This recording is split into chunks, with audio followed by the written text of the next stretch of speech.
এরকম পুরনো বোরিং লুকসের একটা ড্রেসিং টেবিলকে খুব সহজেই একটা নতুন লুকস দিলাম, যেটা কিনা আমার বেডরুমটাকে অনেক বেশি কালারফুল আর ব্রাইট করেছে। আর এটা যেহেতু আমার ফার্স্ট ডিআইওয়াই ওয়ার্ক, তাই আমি এটা নিয়ে অনেক বেশি এক্সাইটেড ছিলাম, কিছুটা নার্ভাসও ছিলাম, কিন্তু আলটিমেটলি এইটার যে ফাইনাল লুকস এটা দেখে আমি খুব বেশি স্যাটিসফাইড। ক্লাস 10-এ পড়া অবস্থায় নিজের পকেট মানি দিয়ে এই ড্রেসিং টেবিলটা কেনা বলে আমি এটাকে কোনোভাবেই আমার বাসা থেকে ফেলতে চাচ্ছিলাম না বা কাউকে দিয়ে দিতেও চাচ্ছিলাম না। তাই আমার মাথায় আসলো যে কিভাবে এটার লুক চেঞ্জ করা যায়। এই জন্য আমি ফার্স্টে চলে গিয়েছিলাম একটি রঙের দোকানে, আর ওখানে গিয়ে রঙের ক্যাটালগ দেখে আমি নিজের পছন্দ মতো একটা রং বেছে নিই, যেটা ছিল অ্যালোভেরা কালার। কিন্তু শুধু রং নিলে তো হবে না, এটার সাথে আরও অনেক অ্যাক্সেসরিজ দরকার ছিল, আমি সেগুলোও কিনে নিই। আর এই সব কিছু মিলে আমার কস্টিং পড়েছিল 2500 টাকার একটু বেশি। তো নতুনভাবে কালার করার আগে আমার ফার্স্ট যে কাজটা ছিল সেটা হচ্ছে ড্রেসিং টেবিলটার কালার উঠানো, যেটা কিনা একটা শিরিষ কাগজ দিয়ে আমার হাজব্যান্ড খুব ভালো করে ঘষে ঘষে উঠিয়েছে।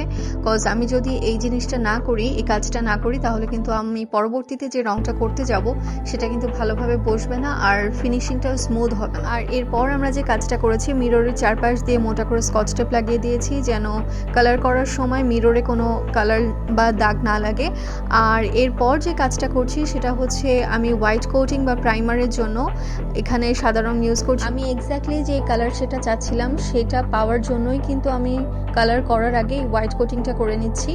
আর হোয়াইট কোটিং দেওয়ার পর আমি এই কালারটা শুকানোর জন্য পুরো 24 ঘন্টা রেখে দিয়েছিলাম।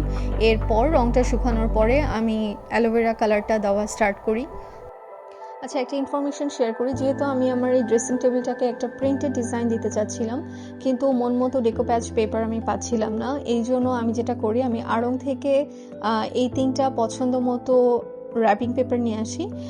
তারপর আমি দেখলাম যে এই কালারটা আমার কাছে খুব ভালো লেগেছে, এইটা আমি অ্যাপ্লাই করি। এরপর যতটুকু এরিয়াতে আমি এই প্রিন্টেড পেপারটা অ্যাপ্লাই করব, ততটুকুর মেজারমেন্ট নিয়ে ওই অনুযায়ী পেপারটা কাট করে তারপরে আমি মড প্লজ গ্লু ব্যবহার করি, যাতে এটা স্টিক হয়ে যায়।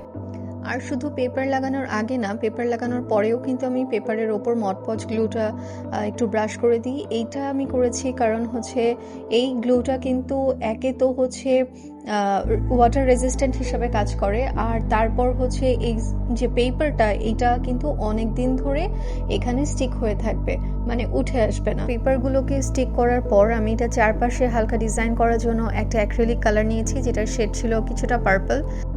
অ্যাক্রিলিক কালারটা অ্যাপ্লাই করার পর আমি পুরো ড্রেসিং টেবিলটাকে একটা গ্লাস লুকিং ফিনিশ আর ওয়াটার রেজিস্ট্যান্ট করার জন্য এখানে রেজিন ব্যবহার করছি। এখানে আমি যখন রেজিন ব্যবহার করতে গিয়েছি, এটার সাথে আমাকে একটা হার্ডেনার দিয়েছিল, আর 2:1 অনুপাতে আমি এটা ব্যবহার করছি।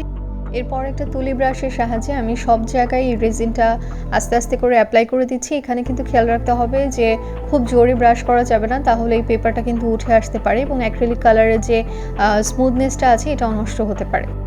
রেজিন অ্যাপ্লাই করার পর আমি এটাকে শুকাতে পুরো 2 দিন টাইম দিয়েছি।